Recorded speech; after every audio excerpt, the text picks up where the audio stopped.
אני עצמאי בערך שנה בערך. עד לפני שנה הייתי שוטר במשטרת ישראל, 8 שנים. והחלטתי להוריד רגל מהגז, מהאינטנסיביות. המשטרה זה מקום עבודה מצוין, אבל החלטתי לעבור הלאה.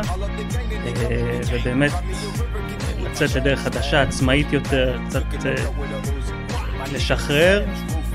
אמרתי, זה הנקודה עכשיו או לעולם לא. רוב האנשים אומרים הפוך, שלהיות שכיר זה קל ולהיות עצמאי זה העבודה הקשה. הם צודקים, אבל זה מוציא ממך דברים אחרים מהמשטרה, וכשאתה עצמאי זה גורם לך להרים את עצמך, לרצות יותר, כי אין לך את המשטרה שאתה צריך תלוש, אתה צריך לעבוד, אתה צריך לתת גז. אתה קם בבוקר, הראשון לחודש, באתר כתוב, בתוכנה כתוב 0, וגיים און, תתחיל לעבוד. בדיוק. טוב, אני מבין אותך בזה. זה קושי שמוציא דברים מדהימים. ולמה דווקא תיירות?